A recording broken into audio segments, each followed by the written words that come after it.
Good morning, good afternoon, good evening. It's Mr. Idaroli here with an introduction to Unit 6, Forming a New Nation. And what we're going to do in this unit is really just look at the Articles of Confederation. Now, the video series we watched actually got into this. So we've kind of been exposed to some of the information regarding the Articles of Confederation. Here we're going to look a little closer at their origins, some of the characteristics, some of the accomplishments of the Articles of Confederation. It's not all bad. The bad part we'll get into in part two, so that'll be next. What I'd like you to consider during this presentation are these three questions, because we will come back to these at the end of the presentation. Why do you suppose the states chose the types of governments they chose? What was the point of that? What were the strengths of the Articles of Confederation? What was really good about them?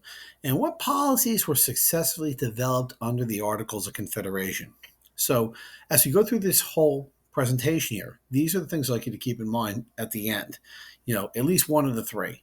So just keep that in mind. You definitely want to have the answer to one of these three when all's said and done. So let's get right into it. I don't want to use up too much time here. Independence achieved, building a republic. So we're going to pick up here kind of like where the video series picked up with the Treaty of Paris. What was great about this? Well, first of all, who attended it? Benjamin Franklin, John Adams, and John Jay represented the U.S. in Paris. The treaty that they had ratified was ratified by Congress on April 1783. So once they negotiated the treaty, and yes, the French were kept out of it. We talked about that as an issue here. It was really just between the British and the Americans. We talked about the reasons why, right? Keep the French out so the French can't have a say in any of the territories out west. Neither of the parties, the British or the Americans, wanted the French to reclaim Western territories in North America. That's probably the main reason why they wanted them to keep them out of the picture. So, and of course, Benjamin Franklin had to kind of smooth things over with the French to make sure this was okay. So they finally do negotiate a treaty, both the British and the Americans. It's ratified by Congress April 1783. It's signed on September 3rd, 1783. And address concerns of both sides. And again, you'll note it takes a couple months for this to happen. Things across the Atlantic happen slowly in the 1700s. You got to travel by ships that take a month or two to cross the Atlantic. So what were the points of this treaty? One, Britain recognized the U.S. as an independent nation. So we are recognized as a fully independent nation separate from the British Empire. That's a big deal. Promised the withdrawal of troops. As the video indicated, there are still troops in New York. There are still troops in Charleston and Savannah, Georgia. Okay, and they have to be withdrawn from American soil. The Americans gained fishing rights off the waters off of Canada. Now, this was a big deal, especially in New England. And given John Adams was a New England boy, it was something addressed. That they would still have fishing rights off those waters. That was guaranteed. The U.S. promised to pay British merchants for any debts owed. I'm going to be honest with you. Next year, you're going to talk more about this. The British are going to, how can I put it? Put an embargo on the United States. And one of their justifications is that certain debts weren't paid. Additionally, the U.S. also promised to return land taken away from loyalists. The Americans didn't quite do that all the way either, and the British are going to use this later on against the United States, again, when they place embargoes or board American ships at sea later during the Napoleonic Wars. So these parts of the treaty are going to come back to haunt the United States later on. You'll find out more about that next year. So these are the main points of this, and this is what was given over in the treaty. And again, the video we watched also covered these particular concerns. In November 1783, Washington gave up his command. The last British troops leave New York City in November 1783. And that kind of really ends the war for Washington. He's happy now. This is good. The troops are gone. So with no chance of the British attempting some kind of coup or some kind of secret move against the Americans, Washington's willing to let down his guard now. December 4th, he gives his farewell address to the troops. And he resigned his commission on December 23rd. Washington will return to Mount Vernon, where he intended to live there quietly for the rest of his life. We know that's not going to happen, right? We're well aware of that right now.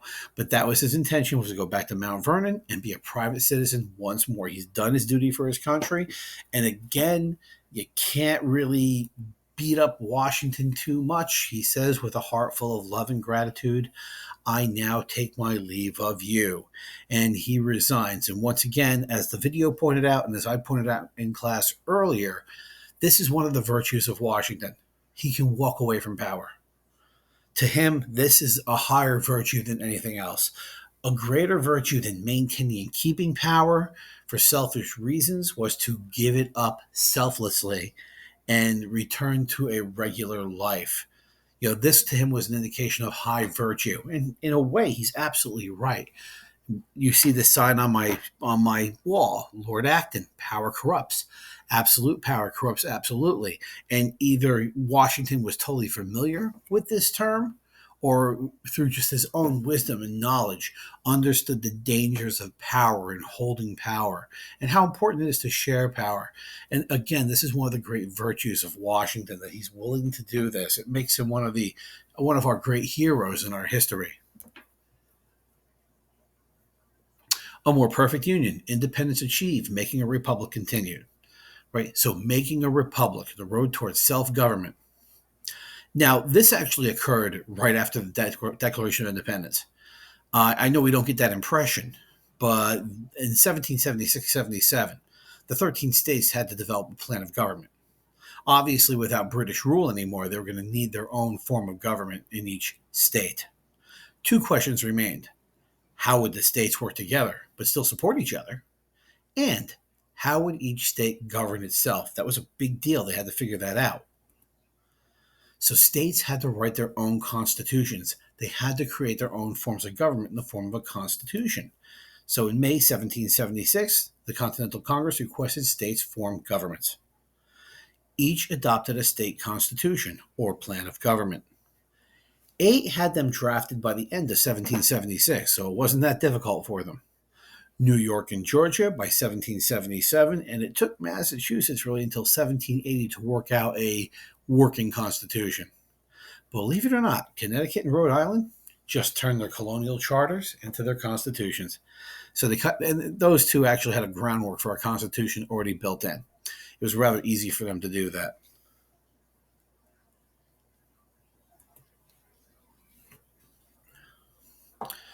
So what about these state governments? Well, limits on power influenced by British rule. And what does that mean? Americans at first feared too much power in one person or group. They're thinking of the King of England. They're thinking of Parliament and how those people or those groups impose their laws on them. They don't want that. So right away, they're going to limit the power of the state governors. This is the executive branch of government. They don't want the governors to have too much power. They saw putting that much power with a single person, and back then it was a man for the most part, didn't want that. Pennsylvania even had a 12-person council instead of a governor. That's really not trusting a governor, right? You got a council, and it's a 12-person council, so you have to have almost like a super majority on it. You have to have 7 out of the 12 agreeing on things, right? So, yeah, this was an interesting form of government in Pennsylvania. It's not going to last. Should point that out. Most states divided power between the governor and the legislature, so they did a little different. They would have a governor, but then they'd have a legislature, or lawmakers, often with a 2-house, known as a bicameral system. And those 2 houses would keep checks on the governor. That was the whole idea. So a lot of power was put in with these legislatures. Okay. And it's often 2 houses, kind of like what you had in Britain at the time. There was a House of Lords and a House of Commons. And we've talked about this. So you had a lower house and an upper house. The word bicameral, by the way, is a Latin term. Bi means 2. And the word cameral, if you look at it, looks like camera. Well, in Latin, the term camera, it doesn't mean taking pictures, but it means a chamber. Think about a camera. It's got an internal chamber that captures light and puts it on the film. Okay, that's where the term comes from. So bicameral means a 2-chambered house, where an upper house and a lower house meet on their own to decide things. Similar to earlier colonial governments and British Parliament, again, upper and lower houses. And we had talked about this earlier in the year. We have to go way back to, I think, like Unit 2, where we talked about this state government stuff. And this is the type that most formed. They had a governor with some kind of legislature that had a bicameral system. States tried to keep power in the hands of the people. Again, most have this two-house system or bicameral system. They wanted to keep power in the hands of the people, but the people was a limited thing back then. We tend to think of the United States as a democracy, but it's a very limited democracy, especially at its inception or its beginning. White males, 21 and over, who paid taxes and owned property could vote. And in most states, this is how it's going to work until about the 1820s. Believe it or not, you have to be over 21. You have to be a white male. African Americans didn't have rights to vote. Women didn't have rights to vote. Native Americans didn't have rights to vote. So we tend to forget that, but that is the case. You had to pay taxes, own property to vote. So there were a lot of limitations on who exactly could vote. Legislatures in the states held most of the power, caused limits on the governors. And again, it was meant to limit the power of these governors. They tried to make taxation fair for all, but there were many disagreements in this department. They had a hard time trying to come up with fair tax systems. So what about the government for the entire nation? What about forming a national government? We know what the states did there, okay? And again, the states, other than Pennsylvania, most had a governor, legislature, two-chamber house. That's how and most of the power was with that house, with the two chambers, not with the governor. Okay, that's fine. What about the national government? And there were many disagreements about what that government should be. However, all agreed on the formation of a republic. Now, what does that mean? It comes from the Latin term res publica, a public affair. That's actually what republic means. And it comes from Rome. Early Rome had a republic. We'll talk more about that later. We did talk about the beginning of the year as well. Okay, but we'll come back to that. It means public affair. Okay, that's a republic. A republic, citizens would rule through elected representatives, right? There would be elected representative for everyone. They'd elect that person to then go ahead and make laws for them. It is a very indirect form of democracy. To say we are a democratic society is probably accurate. We do like democratic tendencies. We like the idea of majority rule in America, but we have to be honest. The way the actual government functions, it functions as a representative republic, not a direct democracy. In a direct democracy, all citizens would vote on all things all the time. We don't do that. I mean, no one would be able to get their work done. So we elect people who then make laws for us. And through a democratic process, we can remove or replace these people if the decisions they make or the laws they vote for are unpopular, and put in people who could reverse their decisions. Okay, this is a Republican form of government. So I just want to make that clear. It is different from a democracy, a pure democracy, in which all citizens make all decisions all the time on their own. We do not have that in the United States. Ours is a republic. Okay, disagreements for about a week or strong central government popped up. And we've talked about this already. This goes back to James Madison wanting a strong central government to have a stronger continental army, to bring the resources together. In some ways, he's correct about that. But a lot of the state representatives were hesitant to do that because they didn't want to replace the king with some form of tyranny here with a government that had a centralized authority like the British Empire. They didn't want to do that. So there was this kind of fight in the early Continental Congress over exactly what they should do regarding a weak or strong government. And at first they wanted to keep it pretty weak. They didn't want a strong government. They thought a strong government was trouble. States wanted to remain free and independent. They wanted freedoms to come from the states, and they really wanted to limit power on that central government. Okay, they wanted to kind of keep it to waging war in diplomatic relations with other nations, but that was it. And we'll talk about the term limited government later on, and probably this is the most limited government you will ever see. Very limited. Okay, so hey, this is what they wanted in this new Articles of Confederation. It was what they were going with. Excuse me. So moving on with the Articles of Confederation. What do these things look like? I'm jumping right in. Okay, in 1776, the Second Continental Congress appoints a committee. Their new plan of government was developed. It was called the Articles of Confederation. And Congress adopted the Articles in November 1777. So even during the American Revolution, the Articles of Confederation were put into effect. 1777. Okay, the Articles of Confederation, very weak central government, and power was mostly with the states. And this term confederation is the correct term here. This is a little different than a federal system. In a confederation, the states agree to be part of it and can willingly leave if they choose. And again, you'll notice this makes sense. This is where the states have more power. That's a confederation. We're in a federal system.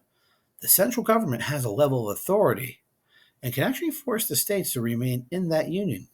And if this is sounding a little bit like I'm getting into like Civil War stuff, yeah, this is going to be a tug of war throughout the 1800s. Where's that federal power begin and end? And where does state power begin and end? Because ultimately we will go with a constitution that's not a confederation, but a federal government that's much stronger. We'll see why real soon. Congress was called the Confederation Congress. That was the name that it had.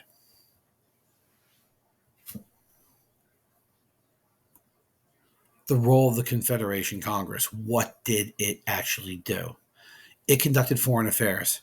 It maintained armed forces. It borrowed and issued money. Now, it did not regulate trade. It could not draft citizens to the army. It could not impose taxes. Basically, trade was between state and state. If they needed troops, they had to ask the states for troops for the army, and they could not in any way impose its own. It could not in any way impose its own taxes on the states. It depended upon the states for all of its financing. And if you're saying to yourself, "Well, I bet some states didn't give anything," you're probably right. Or if they gave anything, it was very little. Okay, it was almost voluntary to give money to this government. So a lot of states just didn't do it, or they didn't feel compelled to give that much, right? States were not required to provide any type of actual financing to the centralized government. And if you're sitting there going to yourself, Mr. Right, that can't possibly be true. How did they run their, how did they keep a bank? How did they keep track of money? Yeah, they couldn't. That was the problem with this right off the bat. Again, though, this gives the states all the power, does it not? Right? There's no president. Committees carried out executive authority only. And mind you, there's only 13 members of this Confederated Congress. That's it. So how big are these committees? How much power do they actually have? So you have to consider all that. There's no executive power. There's just simply the Confederation Congress. That's it. There's no judges. This is probably the simplest form of national government you could possibly have. Now, amendments were possible. You can change and modify the Articles of Confederation, but it required unanimous support from all the states. If one state voted veto and said, "I'm not going to accept that law," you couldn't have an amendment. It would have to be dropped. And each state received one representative regardless of population. So you got 13 representatives in this. That's it. Yeah, that's it. Okay, something to keep in mind. Was not approved by all states until New York and Virginia abandoned claims in the West. It's finally approved on March 1st, 1781. So it took time for this to actually be put into position. Even though in 1777 they had it drafted and ready to go, it took about 4 years for this to kick in. Right? Again, things move slow in the Confederation Congress. We see that. The Continental Congress was slow going, to get rolling on what they wanted to do. And a big issue was New York and Virginia. Well, New York and Virginia were basically claiming everything out west. They were saying, "Oh yeah, our states start here and go all the way to the Pacific Ocean." I mean, it was kind of ridiculous claims. So the other states on the coast that could not expand further west were like, "Well, that's ridiculous. These states will just be limitless in size. That's stupid." And so they were not willing to accept or approve this until New York and Virginia gave up those claims to the West. So just keep that in mind. Now, problems with the Articles of Confederation, they arise almost right away. It quickly became clear that the government was really too weak. especially given the problems facing a brand new nation, right? What were the major issues here? Congress could not pass laws without, it should be without 9 of the 13 approving them. They simply could not pass a law unless 9 of the 13. So you need nearly three quarters to approve any type of new law. Made it difficult to pass laws. It wasn't a simple majority. It was actually a supermajority to pass laws. Okay. In fact, we kind of had this problem in the Senate today. This happens in our Senate too. You need some supermajority to pass a lot of laws, and it's almost difficult, if not impossible, to do it. So even the smallest disagreement ended the possibility. It was very hard to get new laws made under the Articles of Confederation. Amending the Articles of Confederation was really difficult, nearly impossible to amend. I mean, how do you get unanimous agreement on any amendment? There's always one state that could just simply veto it with a nay, and it's done, and you can't make any changes. So these are some big issues with the Articles of Confederation right off the bat. And they're minor problems. We're not to the big problems. We'll be looking at those in the next presentation. But these are some of the early problems that they had. Here's a nice map of land claims and cessions to the federal government between 1782 and 1802. You can see how Virginia kind of stretches way out west. New York is claiming land way out west. Notice some of the claims made by other states. In fact, there's a question here I'm not going to answer for you, but you might want to look at the map. You might want to pause and take a look at this to see what the answer is. It's pretty obvious. Okay. But the U.S. gained British land west of the Appalachians. Hey, man, no more proclamation of 1763, right? And all the way east to the Mississippi River and south to the Great Lakes, right? So if you look at the map, the nation literally doubles in size with the Treaty of Paris. That's pretty amazing. 8 states were making claims on Western lands on the basis of their old colonial charters, right? And again, this is not going to be something that's going to easily accept it. Some states refused to ratify the articles until their states dropped their claim in the West. You can see where Virginia is right there, and you'll note that it says just, west of that, admitted as Kentucky, so that's going to become its own state. And you'll see the area ceded by North Carolina is finally going to be admitted as Tennessee in 1796. So actually new states will be created as the United States expands west, and not too far, not too long after the Revolution. If you look, a lot of these are from like 1791 and 92. So 1802. So you're going to see some of these states are going to come up very soon, and they're going to be admitted into the Union as new states in the Union. So that's going to happen very soon.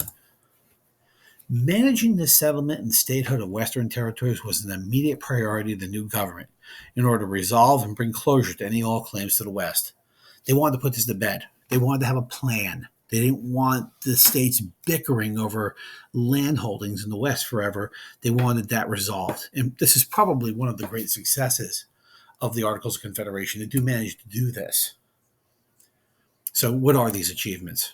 Okay, what are some of the achievements under the Articles? And a lot of them have to do with this land in the West. They negotiated a trade treaty with Britain. They managed the settlement of lands in the West. Well, how they do that? They established very specific policies over Western lands. A Treaty of Paris gave the U.S. control of that precious Ohio River Valley, that thing we had wanted all along. West of the Appalachian Mountains, they developed policies to organize these lands, and they also put them on the road to statehood. They established a plan on how these territories can go from territories to states. They actually worked out a very specific plan here. This is the Ordinance or Law of 1785. They surveyed and divided lands north of the Ohio River. They divided that land into townships. They sold the land at public auctions, $1 an acre.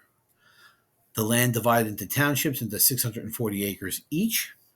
They developed laws to protect settlers in the new lands. So they guaranteed rights in those lands until they became actual states themselves that could take over. Okay, so notice a very organized, very rigid plan was set up on how to handle these new Ohio River Valley territories. And if you're saying to yourself, well, Mr. I thought the Native Americans were out there. Yeah, they're going to take their land. And actually, the government made money off the public auction. The government selling the land was actually income for the government. If you're not aware of that, that's where the money went. So yeah, so they sold it cheap, and yeah, they wanted to get people to move out there, but the government kept the money, right? They didn't share it to Native Americans. Should point that out. Okay, so this Ordinance of Law of 1785 is actually considered one of the great achievements of the Articles of Confederation. It really worked out. The Northwest Ordinance of 1787. It created the Northwest Territory, and I have that on the map there, north of the Ohio River. It divided it into three smaller territories. And basically, what they indicated here is once there were 60,000 residents in these territories, they could seek statehood. They established a Bill of Rights for settlers, include freedom of religion and trial by jury. Again, those very important principles that are built into the Constitution of the United States, which we'll talk about later. Another clause or condition, now this is interesting, it prohibited slavery. It made slavery illegal in these territories. And this is the first attempt by the U.S. government to actually limit slavery. Okay, this also made settlement peaceful and orderly. New states had the same rights as the original 13. Should point out we're kind of almost through this. If at any time you feel the need to pause the video and check your answers, do so. I will grade this, so I want to make sure you're doing that. So we're almost done with this. So again, if you had any issues, be sure to pause and review. If you have to, go backward and check your answers. Let's move on. So, it says considerations of Pear Deck, but we're not going to use Pear Deck for this. We're actually using Google Forms. So I should point that out. So we're at the end of this section. So we looked at its origins. We looked at some of the achievements of the Articles of Confederation. We'll deal with some of the bigger problems in the next lesson. In our next lesson, we'll look at the other problems of the Articles and how that led to a constitutional convention and the scrapping of the Articles of Confederation. What I'd like you to do is pick one of these three questions to answer at the end of this presentation. Why do you suppose the states chose the types of governments they chose? What did I say? Think about what was said. What were the strengths of the Articles of Confederation? I did point some of those out. And what policies were successfully developed under the Articles of Confederation? Okay, so consider one of these questions. Use the race format when answering them. So remember to restate the question in the answer. Answer the question with about one or two sentences. That would be a really good answer. And include a historical inference at the end.